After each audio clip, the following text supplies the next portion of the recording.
या रब्बी सल्ली अलैहि वसल्लम हुस्न ऐसा है कुछ बेमिसाल आपका हुस्न ऐसा है कुछ बेमिसाल आपका सानी मिलना हुआ है मुहाल आपका सानी मिलना हुआ है मुहाल आपका हुस्न यूसुफ पे शैदा न होती कभी देखती गर जुलेखा कमाल आपका देखती गर जुलेखा जमाल आपका जिस्म जायक बयक सब महकने लगे जिस घड़ी आ गया है ख्याल आपका कुछ कयामत से भी कम नहीं वो घड़ी कुछ कयामत से भी कम नहीं वो घड़ी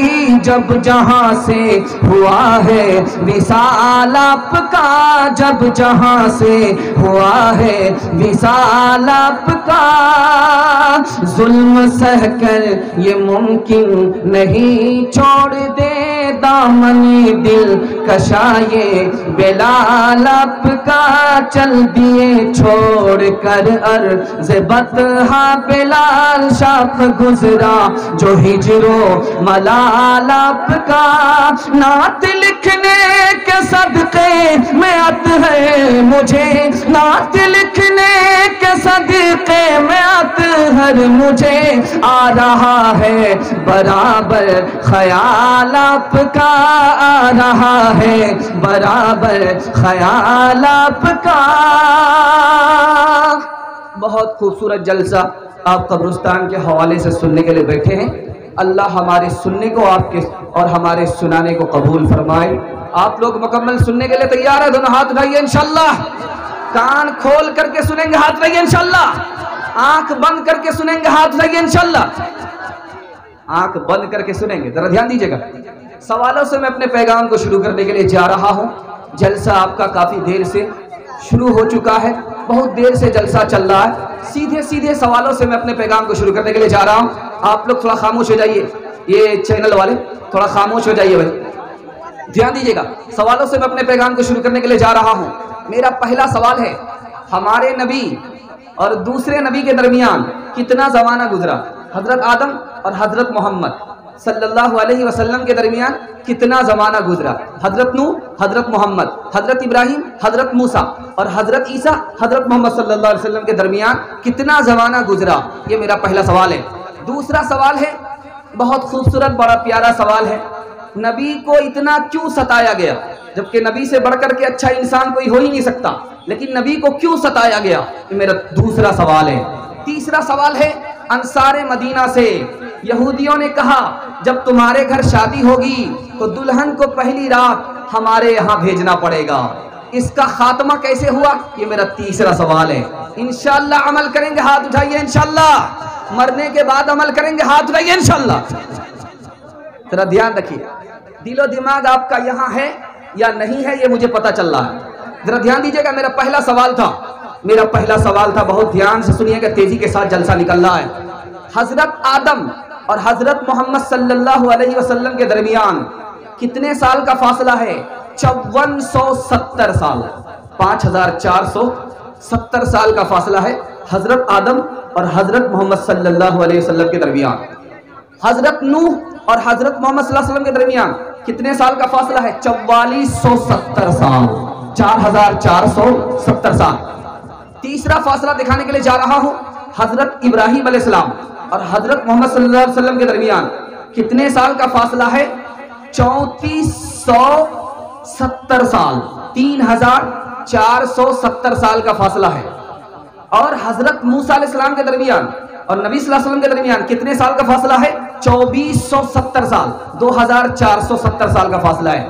हजरत ईसा और हजरत मोहम्मद सल्लल्लाहु अलैहि वसल्लम के दरमियान कितने साल का फासला है? 570 साल। दूसरा सवाल था, नबी सल्लल्लाहु अलैहि वसल्लम जब इतने नेक और इतने मोहब्बत को बांटने वाले इंसान, उनको दुनिया में क्यों सताया? दुनिया ने नबी से दुश्मनी क्यों की? इसका जवाब यह है कि नबूवत आसान नहीं है। नबी का रुतबा छोटा नहीं होता, नबी का रुतबा बड़ा होता है।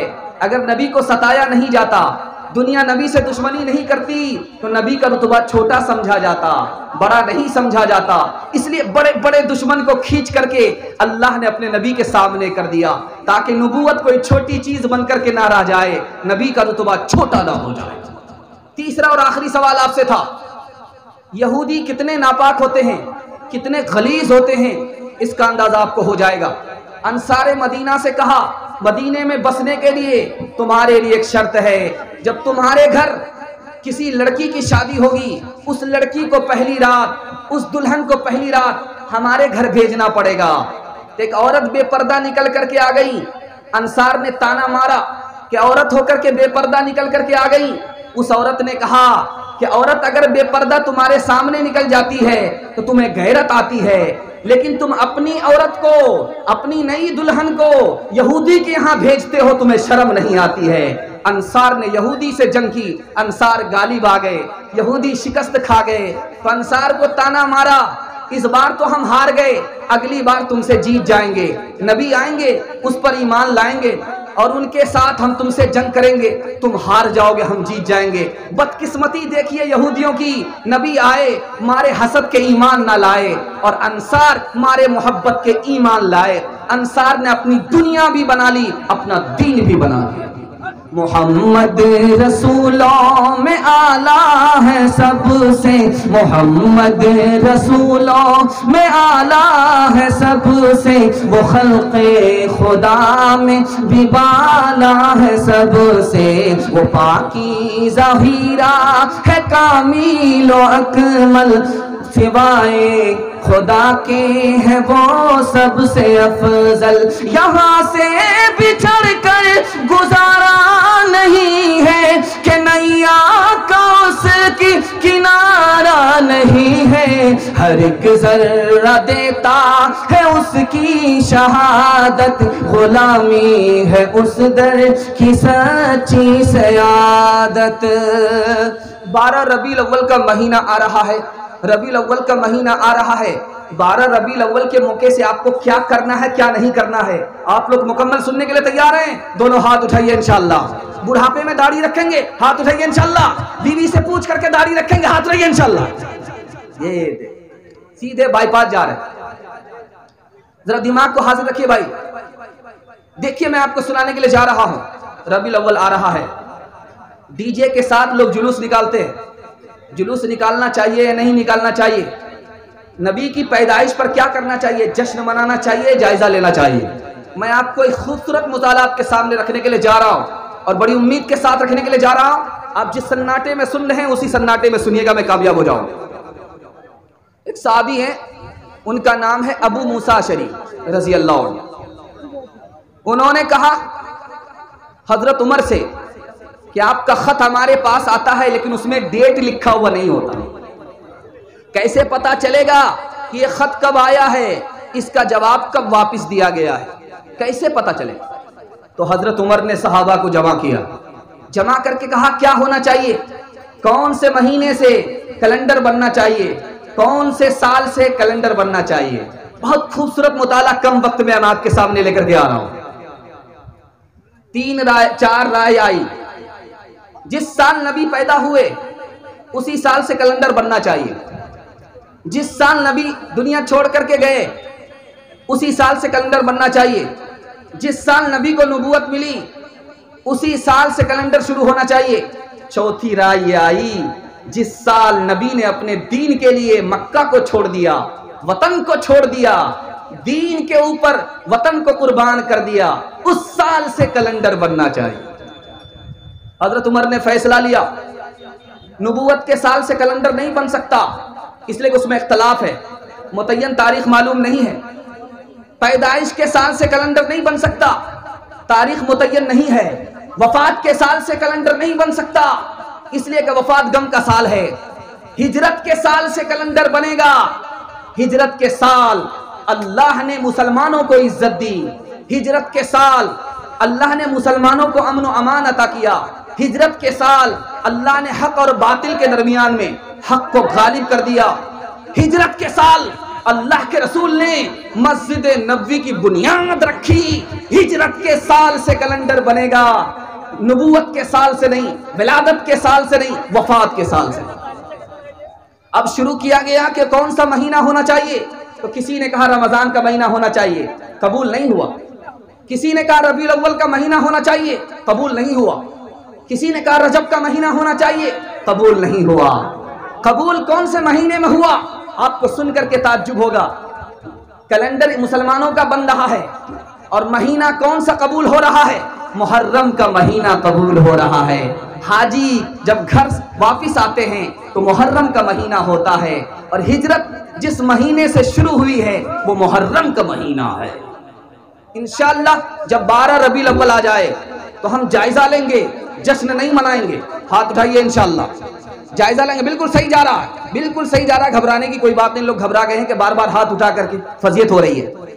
जश्न नहीं मनाएंगे, जायजा लेंगे इंशाअल्लाह। इंशाअल्लाह जायजा लेना है कि नबी का दीन हमारी जिंदगी में कितना है, कितना दाखिल है, कितना बाहर है।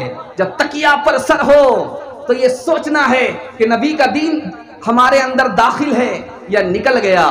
ये अगर जश्न की जगह जायजा होगा तो इंशाअल्लाह ये साल तो हमारा खराब गया, आने वाला साल जरूर अच्छा जाएगा।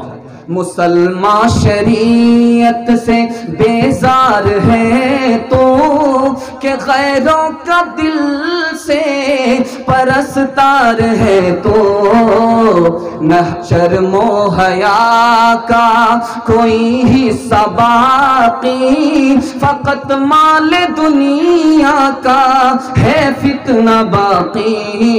बता कौन तेरा है दोनों जहां में, नजर को घुमा ले ज़मीं आसमां में। मोहम्मद ने महशर में जो पूछ डाला, बताए सुन्नत में क्या तूने पाया, बताए सुन्नत में क्या तूने पाया। तमाशाई मत बन, खबरदार हो जा, अभी वक्त फुर्सत है, बेदार हो जा। बहुत अच्छा, आपकी खिदमत में एक पैगाम आया। इस हौसले के साथ मैंने आपको पैगाम दिया कि 12 रबीउल अव्वल का महीना जब आए तो जश्न नहीं मनाना है, डीजे लेकर के सड़क पर नहीं आना है, ढोल नहीं बजाना है, केक नहीं काटना है, और बर्थडे नबी का नहीं मनाना है, बल्कि तकिया पर सर रख करके जायजा लेना है कि नबी की सुन्नत को जिंदा करना है, नबी की सुन्नत पर जीना है, नबी की सुन्नत पर मरना है। दूसरा बहुत खूबसूरत पैगाम आपकी खिदमत में लेकर के आ रहा हूं, आप लोग सुनने के लिए तैयार हैं? दोनों हाथ उठाइए इंशाअल्लाह। बहुत खूबसूरत मुताला आपकी खिदमत में लेकर के आ रहा हूं, ध्यान से सुनिएगा। अरे भाई चैनल वाले, जिसकी सेटिंग हो गई है छोड़ दीजिए, जिसकी सेटिंग नहीं हो छोड़ दीजिए। आप लोग थोड़ा सा जलसा वाले को जलसा सुनने दीजिए, ध्यान दीजिएगा, ध्यान दीजिएगा, जरा ध्यान दीजिएगा, ध्यान दीजिएगा। आप लोगों के इख्तिलाफ से तवज्जो हट जाएगी, बढ़ जाएगी। अब मजमा बड़ी मुश्किल से जुटा है, जरा ध्यान दीजिएगा। आपकी खिदमत में खूबसूरत मुताला लेकर के आ रहा हूं। ये कब्रिस्तान का जलसा है, 2 पैगाम मैं आपको देने के लिए जा रहा हूं। ये कब्रिस्तान का जलसा है, मैं आपको 2 पैगाम देने के लिए जा रहा हूं। हम अपने मुर्दे को दफन क्यों करते हैं, जलाते क्यों नहीं है, ये राज मैं आपको बताने के लिए जा रहा हूं। हाँ हाँ, थोड़ा इत्मीनान, थोड़ा इत्मीनान। हाँ भाई, थोड़ा ध्यान दीजिएगा। हम अपने मुर्दे को जलाते नहीं हैं बल्कि दफन करते हैं। ये मेरा पहला पैगाम है। और दूसरा पैगाम है कब्रिस्तान का अदब कैसे करेंगे। कब्रिस्तान का अदब क्या है, कब्रिस्तान का अदब कैसे करेंगे, ये मेरा दूसरा पैगाम है। ध्यान से सुनिएगा। कब्र में हम ये जानते हैं कि सवाल जवाब होता है। जब जिस्म से रूह निकल गई तो सवाल जवाब कैसे होता है। तो हदीस में उसका जवाब लिखा गया है, जो रूह जिस्म से निकल जाती है, जब कब्र में मुर्दा दफन होता है तो दोबारा सवाल और जवाब के लिए रूह को दाखिल किया जाता है। जब मुर्दे से सवाल होता है तो रूह वापिस आ जाती है, मुर्दा सवाल का जवाब देता है, उसके बाद दोबारा रूह वापिस चली जाती है। दूसरा सवाल है, इसको जरा ध्यान से सुनिएगा। जब जिस्म कब्र में जाता है, खत्म हो जाता है, तो कब्र में तकलीफ कैसे होती है, राहत कैसे मिलती है, सवाब कैसे होता है, अजाब कैसे होता है। बहुत प्यारा मुताला आपकी खिदमत में लेकर के आ रहा हूं। आप देखते हैं कि मोबाइल मुंह पर होता है और नंबर डायल किया जाता है और दूसरा आदमी बात करता है, कोई कनेक्शन नहीं। जिस्म यहाँ है, रूह वहाँ है। अल्लाह ताला ने इसी तरह जिस्म और रूह का कनेक्शन रखा है। अगर आदमी नेक है तो उसको राहत मिलती है, अगर आदमी गुनहगार है तो उसको तकलीफ होती है। आदमी नेक है तो कब्र में उसको सवाब मिलता है, आदमी बद है, नेक नहीं है तो उसको अजाब होता है। हम अपने मुर्दे को दफन करते हैं, जलाते क्यों नहीं हैं? पहली वजह, हम जब जलाते हैं मुर्दे को तो पहले उसका कफन जल जाता है, मुर्दा नंगा हो जाता है। बेपर्दगी की वजह से हम अपने मुर्दे को दफन करते हैं, जलाते नहीं हैं। दूसरी वजह देखिए, कोई भी मोहब्बत करने वाले रिश्तेदार को जला नहीं सकता। ये मोहब्बत के खिलाफ है कि जीते जी हमने उसे खिलाया पिलाया, मोहब्बत से पाला और पोसा, जब वो मर जाए तो उसको जला करके खाक कर डालें। ये मोहब्बत के खिलाफ है, इसलिए हम अपने मुर्दे को दफन करते हैं, जलाते नहीं हैं। तीसरी वजह यह है, जब आदमी अपने घर छोड़ करके बाहर जाता है तो अपने बच्चे को अपनी बच्चे की माँ के हवाले करता है, आग के हवाले नहीं करता। जब ये रूह जा रही है तो ये जिस्म, इसको मिट्टी के हवाले किया जाता है, मिट्टी से ये जिस्म बना है, मिट्टी के हवाले किया जाता है। इसलिए हम अपने मुर्दे को जलाते नहीं हैं, दफन करते। बहुत प्यारा मुताला आपकी खिदमत में लेकर के आ रहा हूं। जब आदमी दफन होता है कब्र में तो उसका एक एक उस्व अपनी जगह पकड़ लेता है, और जब जलाया जाता है तो बदबू फैलती है, जमीन खराब होती है, मिट्टी खराब होती है और आदमी के साथ जुल्म होता है। इसलिए मुसलमान अपने मुर्दे को दफन करता है, जलाता नहीं। चौथा एक खूबसूरत नमूना आपकी खिदमत में ला रहा हूं। जब हमारा मुर्दा तैयार हो जाता है, ताबूत में होता है, तो हम बगैर नमाज जनाजा पढ़े हुए अपने मुर्दे को दफन नहीं करते हैं। राज क्या है, मैं आपको राज बताने के लिए जा रहा हूं। अल्लाह के रसूल ने फरमाया, 40 आदमी, 40 मुसलमान अगर किसी जनाजे की नमाज पढ़ दे, किसी मरने वाले की नमाज जनाजा पढ़ दे और उसके हक में सिफारिश कर दे, तो अल्लाह ताला उसे माफ कर देता है, उसकी मगफिरत फरमा देता है। दुनिया में भी आपने देखा, एक बड़ा से बड़ा गुनहगार है, 40-50 आदमी उसकी सिफारिश हाकिम के सामने कर दे, उसकी माफी हो जाती है। यही है नमाज जनाजा का राज। ये 40 आदमी, ये इतना बड़ा मजमा मिल करके उसकी सिफारिश अल्लाह के यहाँ कर रहा है। अल्लाह को माफ ना करते हुए शर्म आती है, अल्लाह माफ कर देता है। ये है जनाजे का राज। आखिरी बात मैं आपको सुनाने के लिए जा रहा हूँ। मरने वाला मर गया, उसके लिए दुआ की जा रही है, दुआ का फायदा होगा। मरने वाला मर गया, उसके लिए सदका खैरात की जाती है, सवाब होगा, नफा होगा। मैं आपको राज की बात बता रहा हूं, ध्यान से सुनिएगा। अल्लाह आपके इल्म में इजाफा फरमाए, मेरे मुताला को ताज़ा फरमाए। मरने वाला मर गया, अब उसकी तरफ से दुआ की जा रही है। मरने वाला मर गया, उसकी तरफ से कुरान पढ़ा जा रहा है। मरने वाला मर गया, उसकी तरफ से सदका खैरात किया जा रहा है। सिर्फ छोटे गुनाह माफ होते हैं, बड़े गुनाह माफ नहीं होते। इसलिए ध्यान में रखिएगा, जो काम करना है वो आज करना है, जो आज करना है वो अभी करना है, मरने के बाद के भरोसे नहीं रहना है। हाथ उठाइए इंशाअल्लाह, मरने से पहले मौत की तैयारी करेंगे, हाथ उठाइए इंशाअल्लाह। बहर गफलत ये तेरी हस्ती नहीं, देख जन्नत इस कदर सस्ती नहीं, रह गुजर दुनिया है ये बसती नहीं, जाए शो इशरतो मस्ती नहीं, एक दिन मरना है आखिर मौत है, कर ले जो करना है आखिर मौत है। कब्रिस्तान का अदब क्या है ये मैं आपको सुनाने के लिए जा रहा हूं, बहुत ध्यान से सुनिएगा। कब्रिस्तान की बेअदबी नहीं करेंगे, हाथ उठा दीजिए इंशाअल्लाह। कब्रिस्तान के हवाले से मैं आपको 3 पैगाम देने के लिए जा रहा हूं, 3 वादा लेना चाहता हूं। कब्रिस्तान की मदद करेंगे इंशाअल्लाह, कब्रिस्तान की हिफाजत करेंगे इंशाअल्लाह, और कब्रिस्तान का अदब करेंगे। पहला अदब यह है, जब हम कब्रिस्तान मुर्दा लेकर के जाएं तो दुनिया की बातें ना करें। पहला अदब, कब्रिस्तान जा रहे हैं, मुर्दा हमारे कंधे पर है, कंधे से मुर्दे को उतारा दफनाने के लिए, कब्र में दाखिल करने के लिए, दुनिया की बात नहीं करनी है। पहला अदब। दूसरा अदब यह है, दुआ याद रखनी है, दुआ पढ़नी है, दुआ भूलना नहीं है। तीसरा अदब है, रास्ते से चल करके जाना है, कब्र को फांद करके नहीं जाना है। रास्ते से चल करके जाना है, कब्र को फांद करके नहीं जाना है। ये तीसरा अदब है। चौथा अदब है, जरा ध्यान से सुनिएगा, भीड़ नहीं लगानी है। जहां पर जनाजा रखा हुआ है वहां पर भीड़ नहीं लगानी है ताकि दूसरे को तकलीफ हो। भीड़ नहीं लगानी है, दूर दूर खड़ा रहना है, भीड़ नहीं लगानी है। और 5वां अदब बताने के लिए जा रहा हूं, कब्र मिट्टी देने में जल्दी नहीं करनी है। एक आदमी को देने दीजिए, जब वो निकल जाए, भीड़ खत्म हो जाए, तब जाइए, इत्मीनान से मिट्टी दीजिए, जल्दी से मिट्टी मत दीजिए। जल्दी से मिट्टी दे करके अगर भागते हैं बेअदबी है। कब्रिस्तान की बेअदबी है, कब्र की बेअदबी है, मरने वाले की बेअदबी है। जल्दी से मिट्टी दे करके भागना नहीं है, इत्मीनान से मिट्टी देना। और एक खास बात याद रखिए, माल मवेशी को, गौरू और बकरी को कब्रिस्तान में छोड़ना नहीं है। 3 नुकसान होता है, 3 नुकसान होता है। ये जानवर कब्र को रोंदते हैं। दूसरा नुकसान क्या होता है, इस पर पेशाब करते हैं, गोबर करते हैं। और तीसरा नुकसान ये होता है, मरने वाला जब जिंदा था तो उसकी इज्जत हो रही है, जब वो मर गया उसकी बेइज्जती हो रही है। ये 3 नुकसान होते हैं, जानवर को छोड़ना नहीं है।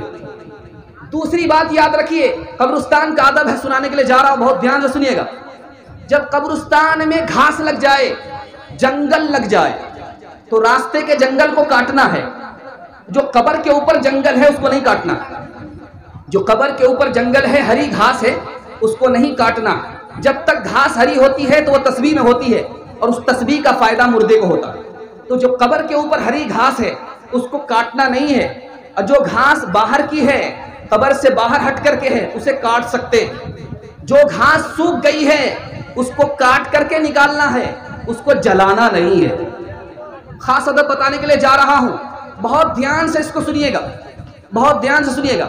जब हम अपने मुर्दे को कब्र में लिटाते हैं तो उसका चेहरा किबले की तरफ होना चाहिए, उसका चेहरा किबले की तरफ होना चाहिए। दाईं करवट पर लिटाना चाहिए, उसका चेहरा किबले की तरफ होना चाहिए। दाईं करवट पर लिटाना चाहिए। अगर भूल गए तो माफ है, अगर जानबूझ करके किबले की तरफ मुंह नहीं किया, दाएं करवट पर नहीं लेटाया, तो आप गुनहगार हों। एक खास बात याद रखिए, मरने के बाद आदमी दोबारा दुनिया में आता है, कब्रिस्तान का मुर्दा वहां से वापस अपने घर आता है तो लिखा है कि नहीं आता।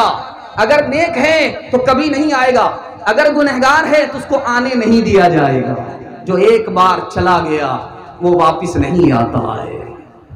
इंशाअल्लाह मौत से पहले मौत की तैयारी करनी है, हाथ उठा दीजिए इंशाअल्लाह। इंशाअल्लाह एक मिसाल पर पैगाम को खत्म कर रहा हूं, बहुत ध्यान से सुनिएगा। कब्रिस्तान का जलसा है, कब्रिस्तान के हवाले से आखिरी पैगाम है, मैं आपको सुनाने के लिए जा रहा हूं, इसको ध्यान से सुनिएगा, ध्यान से सुनिएगा। अमीर का बेटा, गरीब का बेटा, दोनों कब्रिस्तान आए। तो गरीब का बेटा अपने बाप की कब्र को देख रहा है, अमीर का बेटा अपने बाप की कब्र को देख रहा है, वहां भी डींग मार रहा है, फखर कर रहा है, सर ऊंचा कर रहा है। गरीब के बेटे को ताना मार रहा है, देखो वो तुम्हारे बाप की कब्र है, घास फूस की कब्र है, देखो ये मेरे बाप की कब्र है, सीमेंटेड कब्र है, पुख्ता कब्र है। कब्र से पता चलता है तू गरीब का बेटा है, कब्र से पता चलता है मैं अमीर का बेटा हूं। तो गरीब के बेटे ने कितना प्यारा जवाब दिया, वो मैं आपको सुनाने के लिए जा रहा हूं, बहुत ध्यान से सुनिएगा।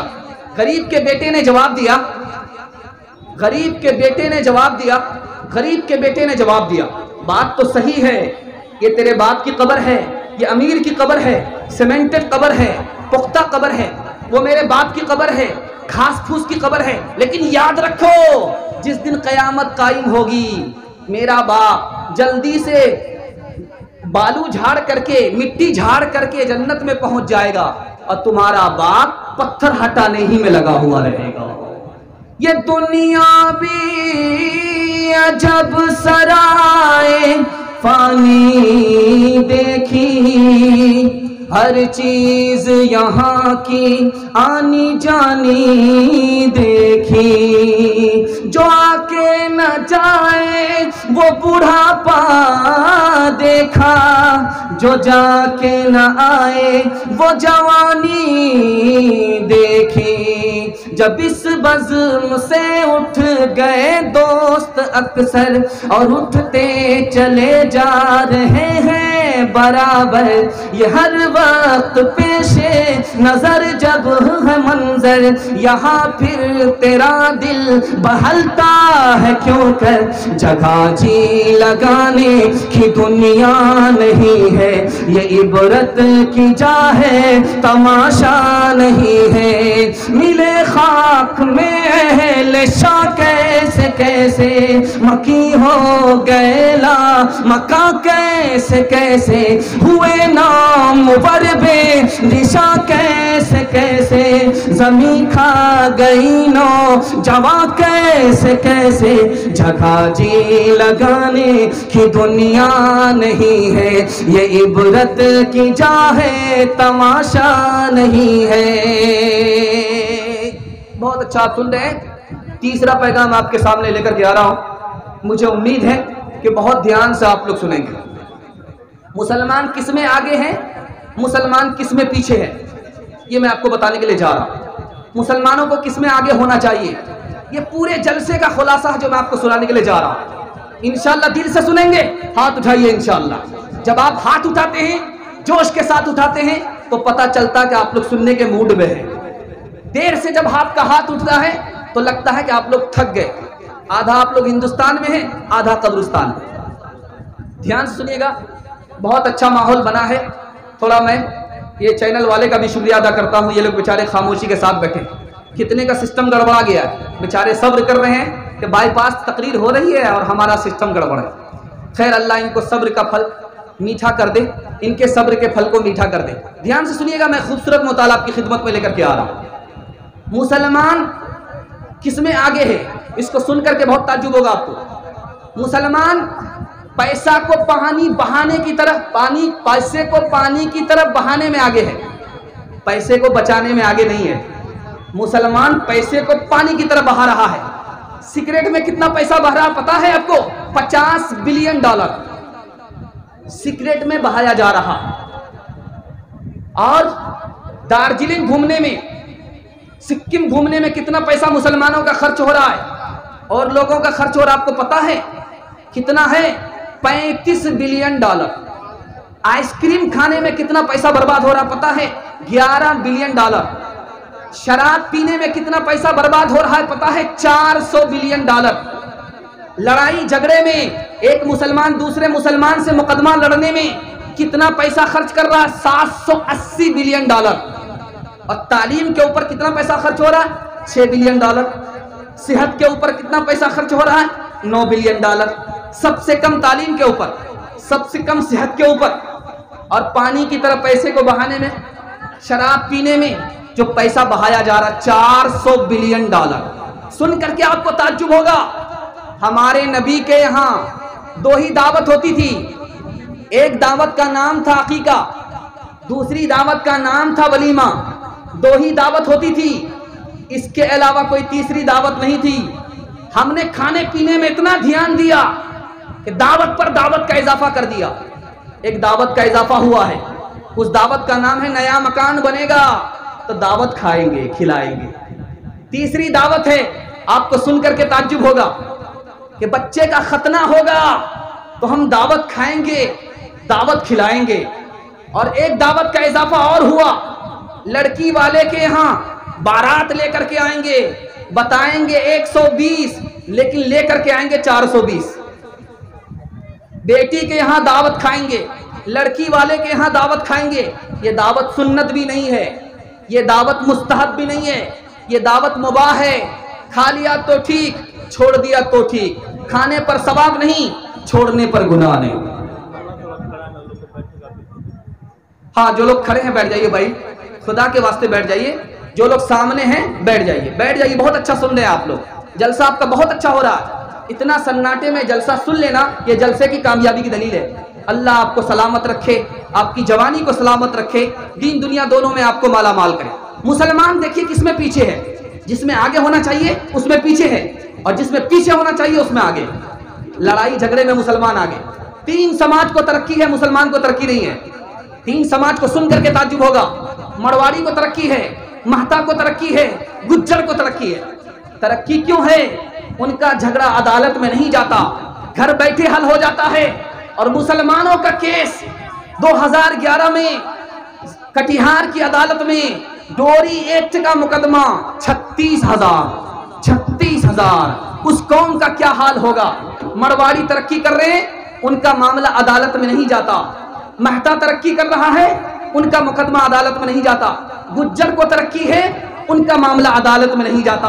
और हमारा मसला मुकदमा घर में हल होता ही नहीं है, अदालत चला जाता है और कोठी बिक जाती है, फिर भी मसला हल नहीं होता है। झगड़े में हम आगे हैं, वो झगड़े में पीछे, तरक्की कर रहे हैं, हम झगड़े में आगे, तरक्की नहीं हो रही। अब सुन करके आपको और ताज्जुब होगा, हमारे नबी ने अपनी पूरी जिंदगी सुलह किया है, लड़ाई नहीं की है।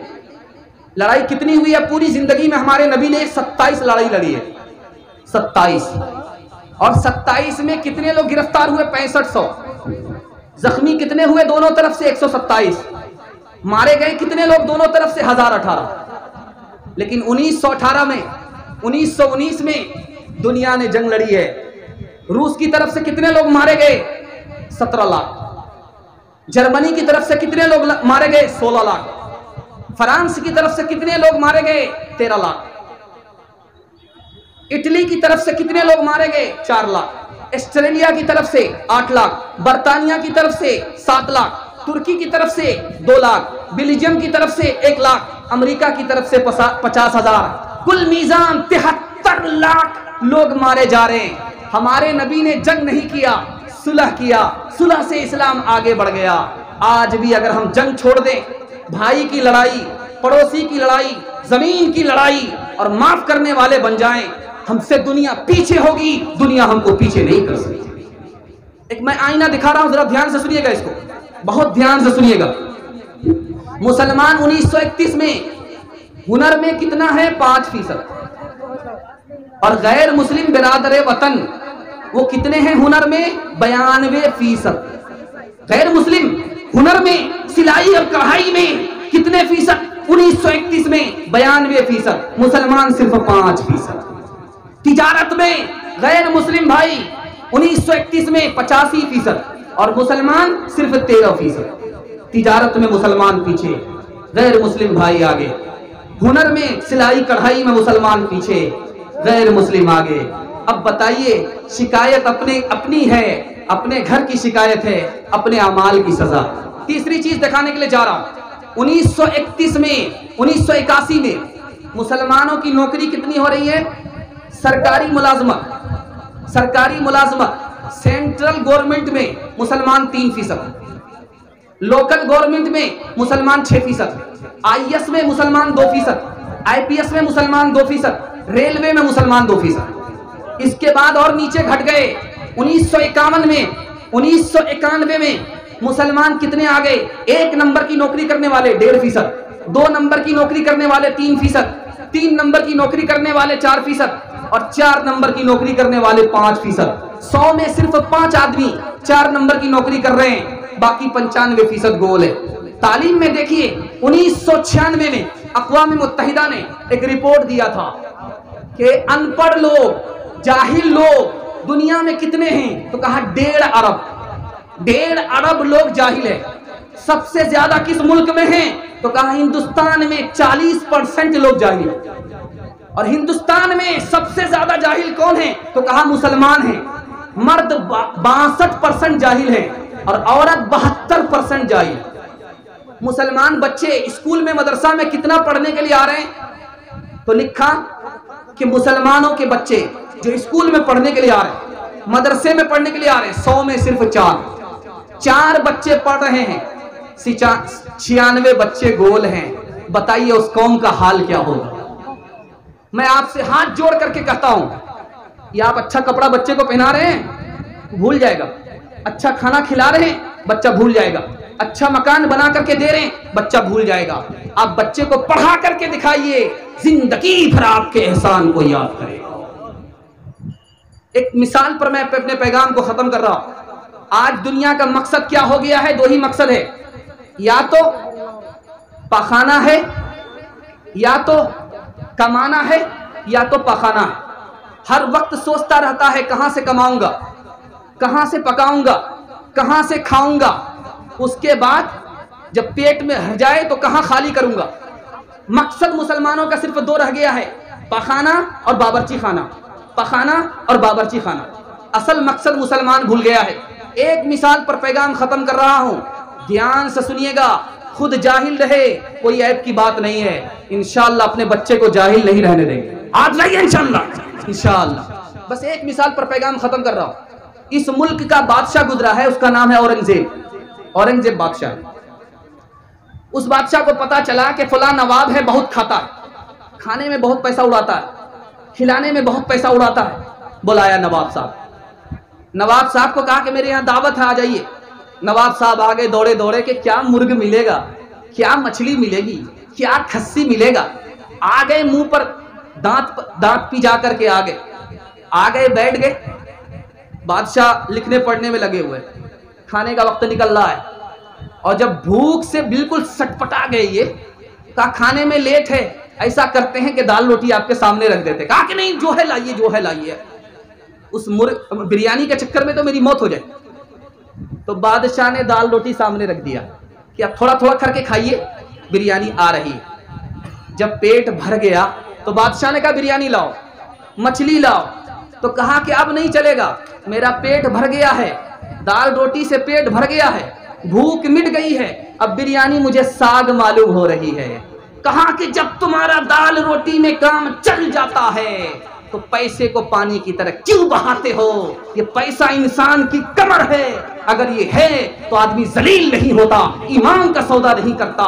यही पैसा जब चला जाता है, इंसान की कमर टूट जाती है, वो अपने दीन का भी सौदा करता है। इंशाअल्लाह अपने पैसे को बहाएंगे नहीं, बच्चे को जमीन मकान दुकान के चक्कर में खुश नहीं करेंगे, बल्कि तालीम दिला करके, बड़े से बड़ी तालीम दिला करके, फाका करके खुद जाहिल है, अपने बच्चों को इंशाअल्लाह जाहिल नहीं रहने देंगे। सितारों से आगे जहां और भी है, अभी इश्क के इम्तिहान भी है। इसी रोज़ो शब में उलझ कर न रह जा, कि तेरे ज़मानो मकार भी है। तो शाही है परवान, अगर खो गया एक नशीमन तो क्या गम, मकामात आहो फगार भी है। अगर खो गया एक नशीमन तो क्या गम, मकामात आहो फगार भी है। मकामात आहो फगार भी है। तो शाही है परवाज़ है काम तेरा, तेरे सामने आसमान भी है। तालीम के हवाले से एक खूबसूरत मुताला बड़ी तेजी के साथ ला रहा हूँ, इस उम्मीद के साथ कि इंशाअल्लाह हम लोग तालीम में बहुत पीछे रहे, अब इंशाअल्लाह आज के बाद तालीम में अपने बच्चे को पीछे नहीं रखेंगे। याद रखिए, आपका बच्चा तालीम में आगे जाएगा, मुकद्दर का सिकंदर बन जाएगा, दुनिया को पीछे कर देगा, दुनिया उस बच्चे को पीछे नहीं कर सकती। ध्यान से सुनिएगा, 785 मरतबा कुरान में अल्लाह ने इल्म का जिक्र किया। 785 मरतबा कुरान ने इल्म का जिक्र किया। 19 मरतबा कुरान ने पढ़ने के लिए जिक्र कहा, पढ़ने के लिए कहा। कुरान ने पढ़ने का जिक्र 19 मरतबा किया। कलम का जिक्र जिससे लिखा जाता है, कुरान ने 4 बार किया। अल्लाह के रसूल ने फरमाया, जिसके पास इल्म नहीं वो बर्बाद है, बेइल्म वैल है, बेइल्म वाला बर्बाद है, बर्बाद है जिसके पास इल्म नहीं है वो बर्बाद है। दूसरी हदीस आ रही है, दो ही आदमी को इज्जत मिलेगी, जो अलम वाला है, तलवार वाला है, जो कलम वाला है। दो ही आदमी इस दुनिया में इज्जत पा सकता है, या तो तलवार वाला या तो कलम वाला। तीसरी हदीस आ रही है, जब आलिम मरता है और कलम चलाता है, किताब लिखता है, तो उस किताब की रोशनाई को शहीद के खून के साथ तौला जाएगा। 3 आदमी अल्लाह के यहां सिफारिश करेंगे। अल्लाह के रसूल फरमाते हैं, पहला आदमी नबी होंगे, दूसरा आदमी शहीद होंगे, तीसरा आदमी आलिम होगा। चौथी हदीस आ रही है, आपको सुनकर के ताज्जुब होगा, नबी के बाद दुनिया में सबसे बड़ा सखी कौन है? जिसने इल्म सीखा और दूसरे को सिखाया। नबी के बाद दुनिया में सबसे बड़ा सखी है। एक खूबसूरत नमूना आपके सामने लेकर के आ रहा हूं। सुलेमान अलैहिस्सलाम से अल्लाह ने कहा, 3 चीजों में एक चीज दूंगा, जो लेना है ले लो। हुकूमत लेना चाहते हो ले लो, माल लेना चाहते हो ले लो, इल्म लेना चाहते हो ले लो। सुलेमान अलैहिस्सलाम का इंतखाब देखिए, आपको भी वही मुंतखब करना है, आपको भी वही मुंतखब करना है, आपका भी वही इंतखाब होना चाहिए। अल्लाह ने कहा है सुलेमान अलैहिस्सलाम से, हुकूमत लेना चाहते हो हुकूमत ले लो, माल लेना चाहते हो माल ले लो, इल्म लेना चाहते हो इल्म ले लो। सुलेमान अलैहिस्सलाम ने हुकूमत को छोड़ दिया, माल को छोड़ दिया, इल्म ले लिया। अल्लाह ने कहा असल चीज जब ले लिया तो ये 2 चीज क्यों बाकी रहेगी? हुकूमत भी इसके सदके में ले लो, माल भी इसके सदके में ले लो। चौथा नमूना ला रहा हूं, बहुत ध्यान से सुनिएगा इसको। हजरत अली ने कहा कि माल बढ़कर के है या इल्म बढ़कर के है? कहा कि इल्म बढ़कर के है, माल बढ़कर के नहीं है। माल महकूम होता है, इल्म हाकिम होता है। महकूम से बड़ा रुतबा हाकिम का होता है, माल से बड़ा रुतबा इल्म का होता है। माल खर्च करने से घट जाता है, लेकिन इल्म खर्च करने से बढ़ जाता है। माल से बड़ा रुतबा इल्म का है, इल्म से बड़ा रुतबा माल का नहीं है। तीसरा फर्क बताया, जब आदमी के पास माल आता है उसकी हिफाजत करनी पड़ती है, जब आदमी के पास इल्म आता है तो इल्म आदमी की खुद हिफाजत करता है। इल्म बढ़ करके है, माल बढ़ करके नहीं है। एक खूबसूरत नमूना आपके पास लेकर के आ रहा हूं। बादशाह बढ़ करके है या आलिम बढ़ करके है? तो लिखा है कि आलिम बढ़ करके है। क्यों? बादशाह दुनिया पर हुकूमत करता है और बादशाह पर आलिम हुकूमत करता है। चौथे नमूने को जरा ध्यान से सुनिएगा, माँ बाप बढ़ करके है या आलिम बढ़ करके है? तो लिखा कि आलिम बढ़ करके है। कहा कि वो कैसे? का माँ बाप दुनिया की आग से बचाते हैं, आलिम जहन्नम की आग से बचाता है। आखिरी नमूना दे रहा हूं। एक बहुत बड़े आलिम अपने वक्त के गुजरे हैं, उनसे पूछा कि आपको क्या चीज पसंद है? कहा मुझे 3 चीजें पसंद है। मेरे दिल में तकब्बुर ना हो, ये मुझे पसंद है। मेरे दिल में दुनिया की मोहब्बत ना हो, ये मुझे पसंद है। रात भर इल्म के लिए कुर्बान हो जाऊं, ये मुझे पसंद है। बादशाह ने वजीर से कहा कि बेटा तुम्हारा बाप कहाँ है? कहा तो वही तो मेरा बाप है। कहा कि ये उल्लू का पट्टा, भैंस का अंडा, केले का छिलका, ये तेरा बाप है? ये तो लाठी में जूता टांग करके खड़ा है, एक लुंगी बांध करके है, एक लुंगी कंधे पर रखे हुआ है। वजीर का बाप इतना अटीचर और फटीचर। तो वजीर ने कहा कि मेरे बाप को बेवकूफ मत कहो, बेवकूफ तो मेरा दादा था, मेरे बाप को पढ़ाया नहीं। मेरा बाप बेवकूफ नहीं है, अगर बेवकूफ होता तो खुद जाहिल रह करके मुझे पढ़ा लिखा करके वजीर नहीं बनाता। जिंदगी कुछ और शय है, इल्म है कुछ और शय। जिंदगी कुछ और शय है, इल्म है कुछ और शय। जिंदगी सोज़े जिगर है, इल्म है सोज़े दिमाग। इल्म में दौलत भी है, लज्जत भी है, कुदरत भी है।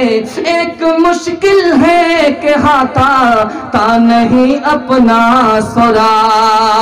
अहले दानिश आम है, कामयाब है अहले नजर। अहले दानिश आम है, कामयाब है अहले नजर। क्या ताज्जुब है कि खाली रह गया तेरा दिमाग। पढ़ लिख कर के आदमी क्या बनता है, क्या बनना चाहिए उसे, ये बहुत खूबसूरत मुताला आपके पास लेकर के आ रहा हूं।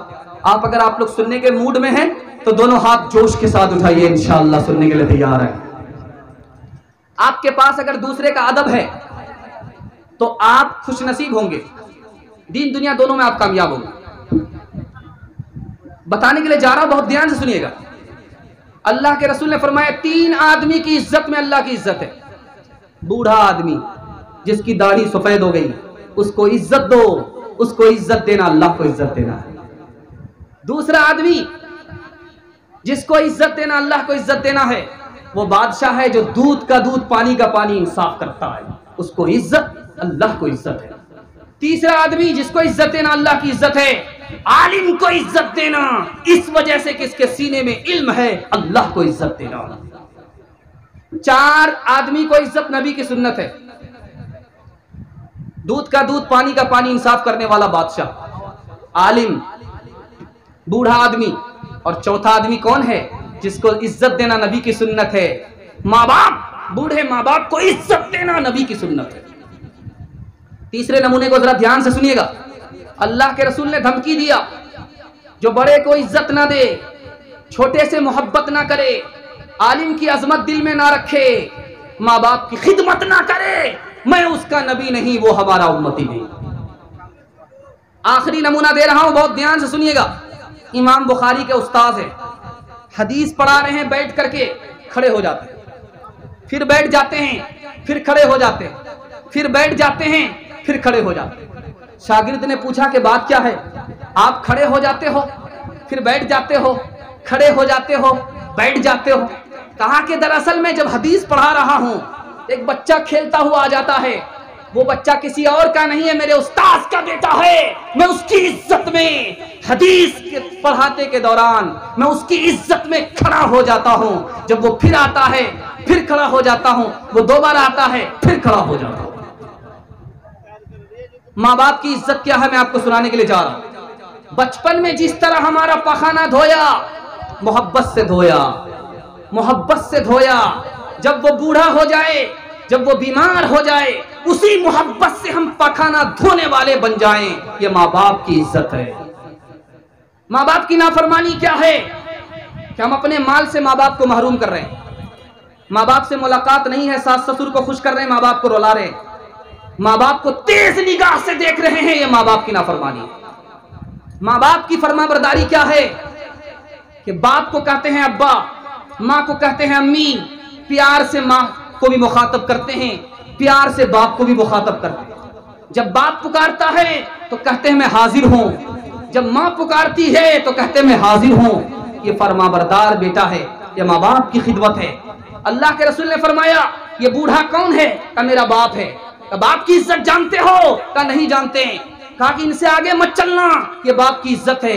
इनसे पहले मत बैठना, ये बाप की इज्जत है। इनका नाम पुकार करके मत लेना, ये बाप की इज्जत है। इनको मोहब्बत की आंखों से देखना, गुस्से की आंख से मत देखना, ये बाप की इज्जत है। अगर आप माँ बाप की इज्जत करते हैं तो माँ बाप की इज्जत कीजिए। अगर आपसे माँ बाप की इज्जत नहीं हो पाती है तो मैं हाथ जोड़ करके कहता हूं, अगर अपने माँ बाप को माँ बाप नहीं समझते हैं तो कम से कम अपना पड़ोसी समझिए। अगर माँ बाप को माँ बाप नहीं समझते हैं, ससुराल वाले को खुश रखा है, माँ बाप को रुला रहे हैं, ससुराल वाले को खुश रखा है, माँ बाप पर दुनिया तंग कर रहे हैं, पड़ोसी तक का हक नहीं अदा कर रहे हैं, माँ बाप को पड़ोसी की तरह भी नहीं समझ रहे हैं, तो याद रखिए मरने की देर है। फिर आखिरत अंधेर ही अंधेर है, न दुनिया मिलेगी न दीन मिलेगा। हाथ जोड़ करके आपसे कहता हूँ, 2 मिसाल दे रहा हूँ, पैगाम को खत्म कर रहा हूँ। आप अक्लमंद आदमी हैं, आंख खोलने की जरूरत है, इंशाल्लाह आप इसके बाद ठोकर नहीं खाएंगे। ध्यान दीजिएगा, 2 मिसाल दे रहा हूँ। बूढ़ी माँ घर में है, बहू आई, देखा कि बीमार है, उठ भी नहीं सकती, चल भी नहीं सकती, तो औरत कहती है कि पहले इस बुढ़िया को जंगल में फेंको, तब तो मैं घर में रहूंगी, वरना नहीं रहूंगी। अब इतना बड़ा ज़नमुरीद था, जोरू का गुलाम था, बूढ़ी माँ को उठाया, जंगल में ले जाकर के फेंक दिया। एहसास हुआ, भेष बदल करके गया देखने के लिए, बुढ़िया को शेर ने खा लिया होगा। जब गया तो देखा कि बुढ़िया रो रही है। भेष बदल करके पहुंचा है, पूछता क्यों रो रही हो? कहा मैं बेटे पर रो रही हूं। कहा यहाँ किसने फेंका है? कहा कि मेरे बेटे ने फेंका है। तो कहा किस पर रो रही हो? कहा बेटे पर रो रही हूं। कहा बेटी पर क्यों रो रही हो? कहा कि जंगल में मेरा बेटा छोड़ करके गया है, डर लगता है, माँ हूं, कहीं मेरे बेटे को शेर तो खा नहीं गया, इस पर मैं रो रही हूं। कहा मर जाने दो उस नालायक को जिसने तुम्हें जंगल में फेंका, उसके ऊपर क्यों रोती हो? तो माँ का दिल देखिए, आखिर तो मैं माँ हूं, मेरे सीने में दिल है, कोई पत्थर की सिल नहीं है। दूसरी मिसाल ला रहा हूं, बहुत ध्यान से सुनिएगा। जवान बीवी है, शौहर बीमार पड़ा, बूढ़ी माँ है, बूढ़ी माँ भी खिदमत कर रही है, बीवी भी खिदमत कर रही है, माँ उकताती नहीं है, बीवी उकता गई। पूछने वाले ने कहा कि तुम्हारा शौहर कैसा है? कहा मरता भी नहीं है कि चैन मिल जाए, ऐलान हो जाए, जीता भी नहीं है कि सुकून और इत्मीनान मिल जाए। वो अपने कान से सुन करके कहता है, मेरी जवान बीवी मेरी खिदमत से, मेरे इलाज से घबरा गई, लेकिन मेरी बूढ़ी माँ मोहब्बत से मेरी खिदमत करती रही। कौन कहता है कि बीवी माँ के बराबर हो सकती है? न बराबर हो सकती है, न आगे बढ़ सकती है। माँ तो माँ होती है। हर चीज तो मिल जाएगी बाजार में, लेकिन बाजार में, लेकिन हर चीज तो मिल जाएगी बाजार में, लेकिन बाजार में, लेकिन माँ बाप से बढ़कर कोई दौलत न मिलेगी। आंचल जो उठा कर के दुआ माँ तेरी कर दे, माँ तेरी कर दे। आंचल जो उठा कर के दुआ माँ तेरी कर दे, माँ तेरी कर दे। दुनिया हो या उक़बा कहीं जिल्लत न मिलेगी। माँ बाप को रुलाएंगे, बीवी को खुश रखेंगे, हाथ उठाइए इंशाल्लाह। देखिए कैसे कैसे मजनू हाथ उठा रहे हैं, जरा देख लीजिए, चैनल में सब कैद हो रहे हैं। जरा ध्यान रखिएगा भाई।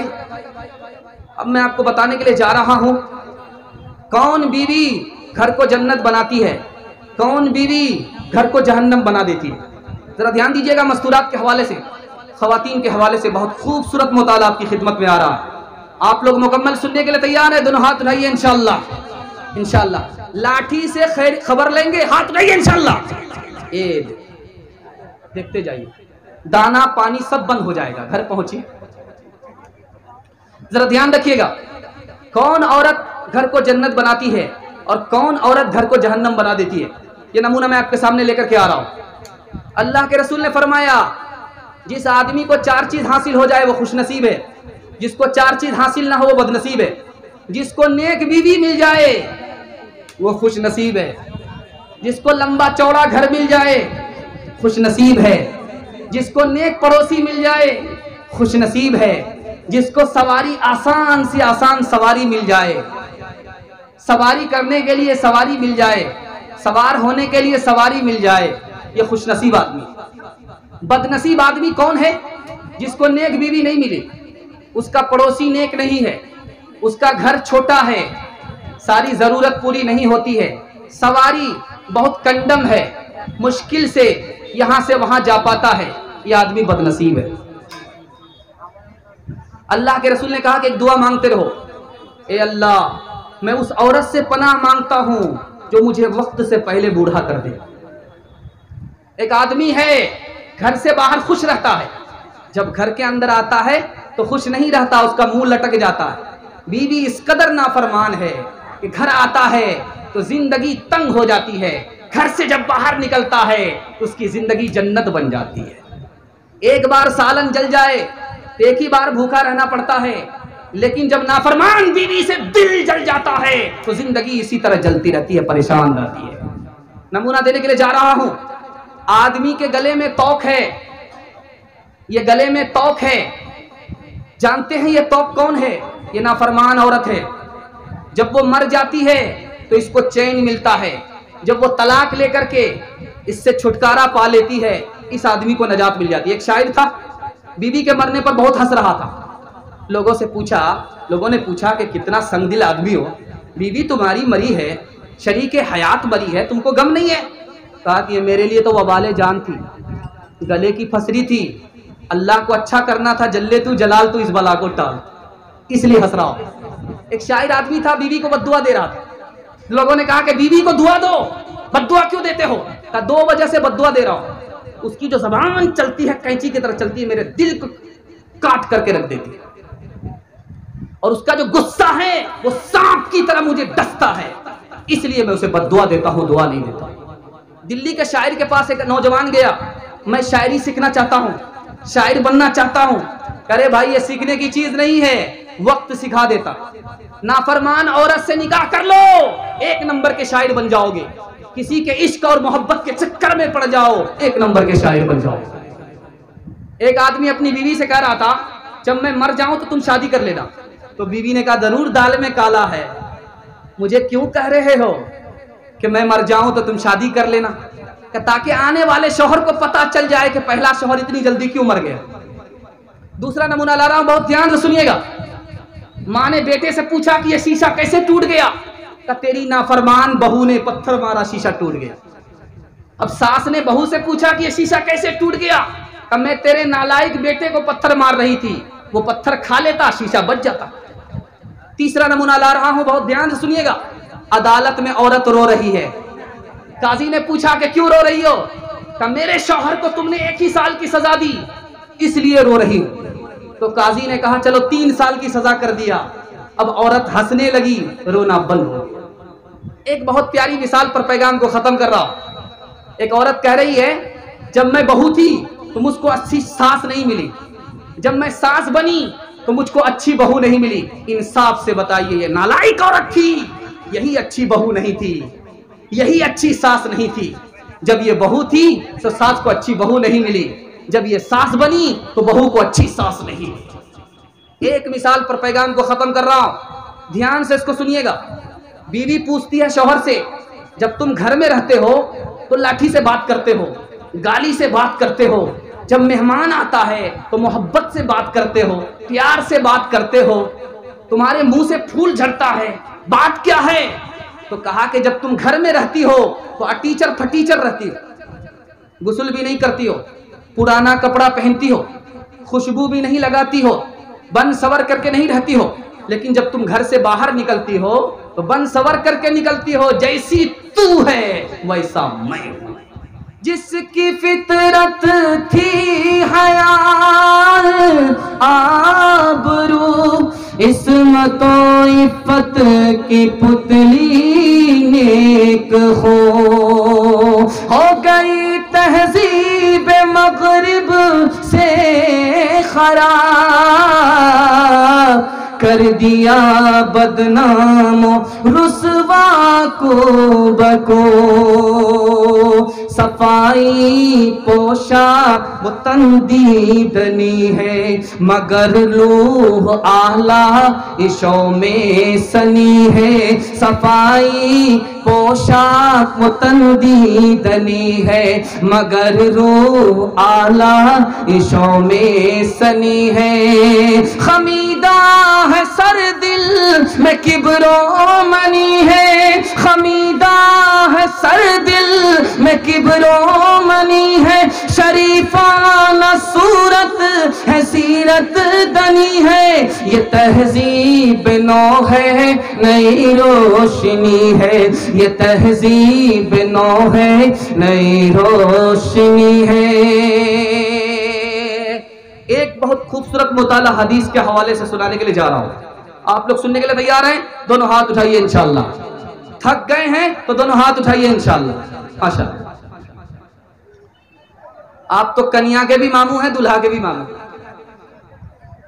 आप सही में भी हाथ उठा देते हैं, गलत में भी हाथ उठा देते हैं। राज की बात सुनिएगा। जब आदमी वजू करता है तो नाक झाड़ने का हुक्म क्यों है, ये मैं आपको नमूना देने के लिए जा रहा हूं। जब आदमी सुबह को उठता है तो उसका बदन क्यों टूटता है, ये दूसरा नमूना हदीस के हवाले से देने के लिए जा रहा हूं। तीसरी बात रखिए, जब आदमी सुबह को उठता है तो उसका दिल खुश क्यों नहीं रहता है, ये तीसरा नमूना हदीस के हवाले से सुनाने के लिए जा रहा हूं। आदमी नमाज पढ़ता है, भूल जाता है आगे मुझे पढ़ना क्या है, पीछे मैंने पढ़ा क्या है, इसका राज क्या है मैं आपको बताने के लिए जा रहा हूं। आदमी गुनाह करने के बाद अफसोस क्यों करता, गुनाह से पहले अफसोस क्यों नहीं होता, गुनाह के बाद अफसोस क्यों होता है, ये आखिरी नमूना आपको सुनाने के लिए जा रहा हूं। मुकम्मल सुनेंगे, हाथ रहिए इंशाअल्लाह। जुमा नमाज पढ़ेंगे, हाथ रहिए इंशाअल्लाह। शनिचर को आकर के ससुर पड़ेगा, जरा ध्यान दीजिएगा। जब हम वजू करते हैं कुल्ली करने के बाद हदीस में आता है कि नाक में पानी डालो और नाक को झाड़ो। हदीस में आता है कुल्ली करने के बाद नाक में पानी डालो और नाक को झाड़ो। झाड़ने के लिए क्यों कहा जा रहा है? हदीस में आता है कि रात में शैतान नाक के बासे में रात गुजारता। जब आदमी नाक में पानी डालता है, नाक को झाड़ता है, तो शैतान पानी के साथ बह जाता है। दूसरा नमूना जरा ध्यान से सुनिएगा। जब आदमी सुबह को उठता है तो उसका बदन टूटता। बदन क्यों टूटता है? शैतान गुद्दी पर 3 गिरह मारता है। शैतान मुसलमानों के सोते वक्त में 3 गिरह मारता है। जब वो उठता है तो उसका पूरा बदन टूट रहा है। जब वो अस्तगफिरुल्लाह पढ़ता है तो 1 गिरह खुल जाती है। जब वो वजू करता है तो दूसरी गिरह खुल जाती है। जब वो नमाज पढ़ता है तो तीनों गिरह खुल जाती है। मैंने एक तीसरा नमूना आपके सामने रखा था कि आदमी जब सो करके उठता है, नमाज छोड़ करके उठता है तो उसका दिल खुश नहीं रहता। ऐसा लगता है कि कब्रिस्तान का मुर्दा है, कब्र से निकला। उसका दिल खुश क्यों नहीं रहता? उसकी वजह यह है कि शैतान उसके कान में पेशाब कर देता। जो आदमी सुबह को उठा ही नहीं, उसने नमाज पढ़ी ही नहीं, न तो अदा पढ़ी न तो कज़ा पढ़ी, शैतान उसके कान में पेशाब कर देता। उसी पेशाब का असर है कि जब आदमी सो करके उठता है तो उसका दिल खुश नहीं रहता। चौथे नमूने को जरा ध्यान से सुनिएगा। आदमी नमाज पढ़ रहा था, अब भूल गया कि आगे पढ़ना क्या है, पीछे मैंने पढ़ा क्या है। आगे पढ़ना क्या है, पीछे मैंने पढ़ा क्या है। राज सुनिएगा, जरा ध्यान से सुनिएगा। अल्लाह के रसूल फरमाते हैं जब आदमी नमाज में होता है तो शैतान उसके दिलो दिमाग में पहुंच जाता है। शैतान उसके दिलो दिमाग में पहुंच जाता है और कहता है ये चीज याद रखो, ये चीज याद करो, वो चीज याद करो, ये चीज याद करो, वो चीज याद करो। उधर ध्यान चला जाता है, इधर ध्यान बढ़ जाता है। अब आगे उसे पता नहीं होता कि मुझे पढ़ना क्या है, मैंने पढ़ा क्या है। आखिरी नमूना देने के लिए जा रहा हूं, इसको जरा ध्यान से सुनिएगा। बुराई करने से पहले, शराब पीने से पहले आदमी को शराब से नफरत है। जिना करने से पहले जिना से नफरत है। लेकिन जैसे ही शराब पी लिया, जिना कर लिया तो उसको अफसोस होता है। इसका राज क्या है? जब मर्द और औरत एक जगह जमा होते हैं, गैर मर्द गैर औरत, तो बीच में शैतान आ जाता है और शैतान नफरत की चीज को मोहब्बत की चीज बना देता, कड़वी चीज को मिठाई की चीज बना देता है। अब ये गुनाह कर लेते हैं, अब शैतान वहां से हट जाता। अब अफसोस होता है कि मैंने बड़ा खतरनाक गुनाह कर लिया। शैतान से कैसे बचेंगे? सिर्फ 4 रास्ता है। हाथ उठाइए इंशाअल्लाह। 4 रास्ता। पहला रास्ता, आप दुआ कीजिए, ए मेरे परवरदिगार मुझे शैतान से बचाइए, अल्लाह आपको बचा लेगा। दूसरा रास्ता बता रहा हूं, आप कलिमा पढ़िए, ला इलाहा इल्लल्लाह वहदहु ला शरीक लह, लहुल मुल्कु व लहुल हम्द व हुवा अला कुल्ली शैइन कदीर। रात में भी हिफाजत होगी, दिन में भी हिफाजत होगी। तीसरा तरीका बता रहा हूं, आयतुल कुर्सी पढ़िए। चौथा तरीका बता रहा हूं, हामीम तंजीलुल किताबी मिनल्लाहिल अजीजिल अलीम। सूरह मोमिन की पहली और इब्तदाई आयत को पढ़ लीजिए, शैतान से हिफाजत हो जाए इंशाअल्लाह। मोबाइल रात में देखेंगे, दिन में नहीं देखेंगे। हाथ रहिए इंशाअल्लाह। ये देख, बहुत लोग डिस ब्रेक मारे हैं, अल्हम्दुलिल्लाह पूरा बेदार हो गए, लेकिन 2-4 लोग फिर भी पटरी छोड़ है। ध्यान दीजिएगा, ये लोग ठीक लाइन पर नहीं आए तो इनकी नमाज जनाजा ही पढ़ करके चले जाए। जरा ध्यान दीजिएगा, एक आदमी कंबल ओढ़ करके रास्ते में सो रहा है, किसी ने ठोकर मारा, कहा कौन हो रहा बीच रास्ते में सो रहे हो? कहा मैं शैतान हूं। कहा शैतान का काम सोने का तो नहीं है, शैतान का काम तो गुमराह करने का है। कहा कि मैं इसलिए सो रहा हूं कि मोबाइल ने मेरा काम कर दिया, मोबाइल हाथ में पकड़ा दिया हूं, अब मोबाइल मेरा काम कर रहा है, इसलिए मैं आराम से सो रहा हूं, जाग नहीं रहा हूं। आप मोबाइल से बच जाइए, गलत इस्तेमाल से बच जाइए, शैतान आपको, अल्लाह आपको शैतान से बचा ले इंशाल्लाह। मोबाइल में देखना है तकरीर देखिए, तिलावत सुनिए, इससे ईमान ताज़ा होगा, लेकिन मोबाइल में फिल्म मत देखिएगा, फिल्म देखने से शैतान आप पर गालिब आ जाएगा, किसी काम को मुकम्मल होने नहीं देगा, शैतान से आपकी हिफाजत नहीं होगी। हाथ जोड़ करके आपसे कह रहा हूँ इंशाल्लाह शैतान के बहकावे में नहीं आएंगे, हाथ उठाइए इंशाल्लाह। शैतान की न मान जो राहत नसीब हो, अल्लाह को पुकार मुसीबत अगर पड़े, कहो करेगा हिफाजत मेरी खुदा मेरा, कहो करेगा हिफाजत मेरी खुदा मेरा, रहूं जो हक पे मुखालिफ करेंगे क्या मेरा, गुरूर उन्हें है तो मुझको भी नाज है अकबर, गुरूर उन्हें है तो मुझको भी नाज है अकबर, सिवा खुदा के सब उनका है और खुदा मेरा, सिवा खुदा के सब उनका है और खुदा मेरा। बस आखिरी पैगाम मैं अपने हिस्से का दे रहा हूं और अपने जलसे को मुकम्मल कर रहा हूं। शराब के हवाले से मैं आपको सुनाने के लिए जा रहा हूं, आप लोग मुकम्मल सुनने के लिए तैयार हैं? एक शराब से कितना बड़ा नुकसान होता है और समाज शराब से कितना बड़ा नुकसान उठा रहा है। जवान शराब की वजह से कितने पीछे हो गए, जवानों को 3 नुकसान उठाने पड़ रहे हैं। सबसे बड़ा गुनाह कौन है? शराब से बड़ा कोई गुनाह है या नहीं है? ये नमूना मैं आपको देने के लिए जा रहा हूं।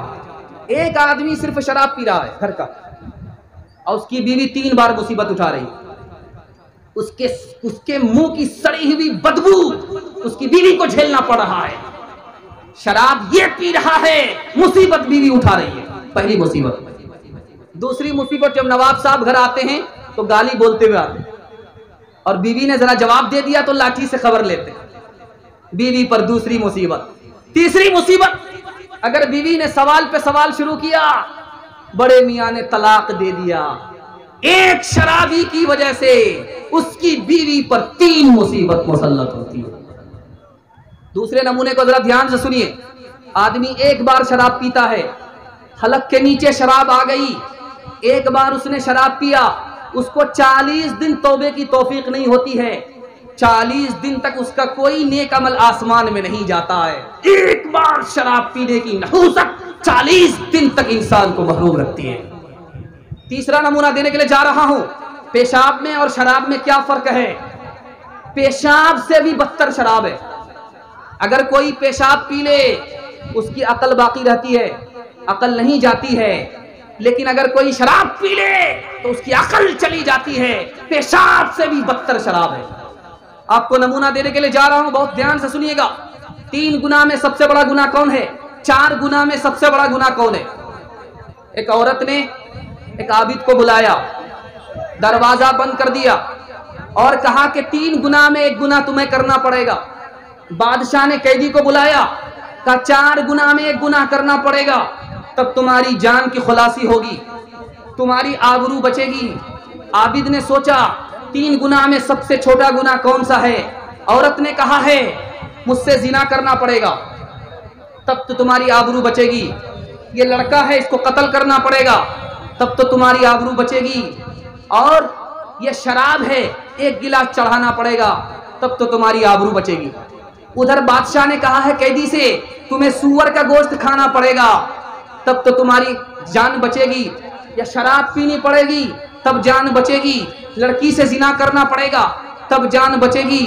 लड़के को कत्ल करना पड़ेगा तब जान बचेगी। अब ये कैदी सोच रहा है सबसे आसान शराब है, शराब पी लेता हूं। और ये आबिद सोच रहा है सबसे आसान शराब है, शराब पी लेता हूं। एक गिलास इसने शराब पी ली, एक गिलास उसने शराब पी ली। शराब का नशा जब सर पर आया तो लड़की से जिना कर लिया, लड़के को कत्ल कर दिया, सूअर का गोश्त खा लिया। एक शराब आई, सारी बुराई लेकर के आ गई। एक बादशाह था तारीख इस्लाम में, उस बादशाह का नाम था मोतजिद बिल्ला। उसने अपने गुलाम से कहा शराब का प्याला लाओ। शराब का प्याला लेकर के पीता है। जब सर पर नशा आया तो कहा कि मैं कौन हूं? तो नौकर ने कहा बादशाह हो। कहा मैं बादशाह नहीं हूं, बादशाह का चपरासी हूं। उसके बाद दूसरा गिलास मांगा। दूसरा गिलास जब चढ़ा लिया तो नौकर से पूछता मैं कौन हूं? तो कहा बादशाह के चपरासी को। मैं बादशाह का चपरासी नहीं हूं, बादशाह का वजीर हूं। तीसरा गिलास लेता है। जब उसका नशा चढ़ता है तो पूछता है कि मैं कौन हूं? तो कहा कि वजीर होगा। मैं वजीर नहीं हूं, बल्कि बादशाह का सिपह सालार। चौथा गिलास लेने के लिए जैसे उसने हाथ बढ़ाया, ये हाथ खींच करके बैठ गया कि चौथा गिलास मैं आपको दे नहीं सकता। पहला गिलास पी करके तुमने कहा कि मैं चपरासी हूं, दूसरा गिलास पी करके तुमने कहा कि मैं वजीर हूं, तीसरा गिलास पी करके तुमने कहा कि मैं सिपह सालार हूं। मुझे डर लगता है कि अगर चौथा गिलास पी लोगे तो कहीं ये ना कह दो कि मैं नबी हूं, कहीं ये ना कह दो कि मैं खुदा हूं। शेरो शराब नगमा के हकदार बन गए, शेरो शराब नगमा के हकदार बन गए। बंदे खुदा को भूल के फनकार बन गए। ईमान को कुफर, कुफर को ईमान समझ लिया। ईमान को कुफर, कुफर को ईमान समझ लिया। दो घोट पी के और सिया कार बन गए। दो घोट पी के और सिया कार बन गए। बस 3 मिनट का पैगाम, आखिरी पैगाम आपकी खिदमत में आ रहा है। जवानों से हाथ जोड़ करके कहता हूं आप दारू छोड़ दीजिए, दुनिया आपको पीछे नहीं कर सकती। अल्लाह आपको मुकद्दर का सिकंदर बना देगा। आप सबसे आगे होंगे, कोई आपको पीछे नहीं कर सकता। 3 नुकसान उठाना पड़ता है शराब पीने पर। पहला नुकसान, शराब पीने वाला वक्त से पहले बूढ़ा हो जाता है। आप मशीन आपके पास होती है, बिल्कुल खत्म हो रहा, बिल्कुल 3 मिनट का पैगाम है भाई, आपने बहुत अदब से सुन लिया। पहला नुकसान, जब आदमी शराब नहीं छोड़ता है तो वक्त से पहले बूढ़ा हो जाता।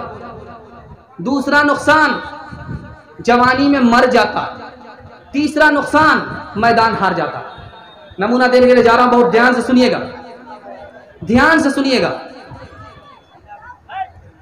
आप स्प्रे मशीन को पीठ पर लेकर के स्प्रे मशीन करते हैं, स्प्रे करते हैं, तो स्प्रे मशीन में 99 बूंद पानी की डालिए, 1 बूंद सिर्फ शराब की डालिए। स्प्रे मशीन है, उसमें 99 बूंद पानी की डालिए, 1 बूंद, अरे भाई अल्लाह के बंदे सुन लो, तुम्हारे ही वास्ते है, 99 बूंद पानी की डालिए, 1 बूंद शराब की डालिए। उसको फूल पर स्प्रे करके दिखाइए, आप तजर्बा कर लीजिएगा। वो फूल मुरझा जाता है, चंद दिन में वो फूल मुरझा जाता है। जब वो हलक के नीचे गटर गटर आ रही है तो अंदर का क्या हाल है। एक बादशाह था सिकंदर, 33 साल की उम्र में मर गया। क्यों मर गया? शराब पीने की वजह से। एक बादशाह था, उसका नाम था बाबर। बाबर बादशाह शराब पीता था, मैदान हार गया।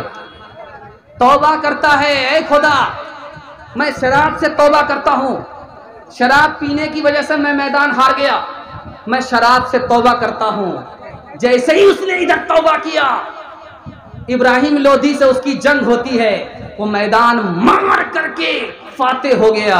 अपने खानदान में उसने हुकूमत को ला करके बाबर बादशाह का खिताब हासिल कर लिया। आप सिर्फ शराब को छोड़ दीजिए, सब लोग आपके आगे होंगे। देखिए, एक शराब का नशा होता है, इससे भी ज्यादा खतरनाक इलेक्शन का नशा होता है।